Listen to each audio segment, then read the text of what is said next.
Hello, welcome to your first episode of the Diary of Virginia Woolf. I'm your host, Maggie Warehand. In this program, we'll be discussing a few aspects of Virginia Woolf's life as seen through her diary and other outside sources. The diary is about 5 years long, so going month by month would be about 60 videos. I wouldn't do that to you. So, instead, upon flipping through the diary, I did notice a few key stopping places. I'll use those and also a little bit of my own judgment to decide what will go into each show. I really only have about 7 minutes here, so there's not a ton we can do. Today we're going to be covering January 1915, excuse me. Before I started reading January, I first read the introduction of this specific diary done by Quentin Bell. Reading it definitely raised a few questions, such as, is Woolf a reliable writer? Can I trust the things she has written in her diary to be fact? It's no secret that she suffered from mental disorders, major depression, and I think schizophrenia, but don't quote me on that. But apparently she's also known to exaggerate and just tell outright lies, according to her husband, who must be a pretty reliable source. They were very close. So that question brought me to another. Would she lie to herself?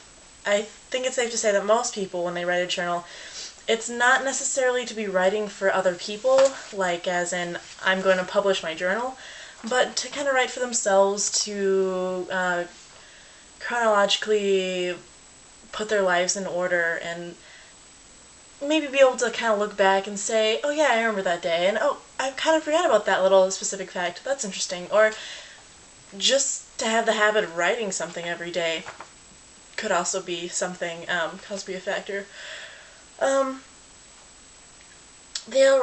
So, was Virginia so disillusioned as to lie in her own journal?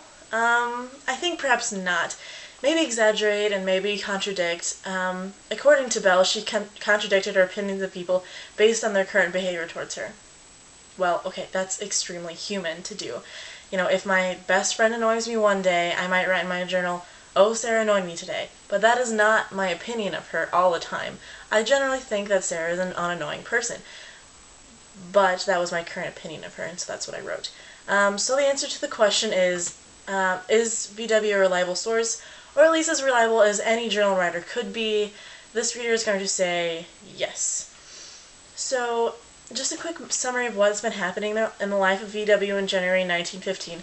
By the way, I'm using VW to shorten her name because in her diary she often shortened the names of her close friends.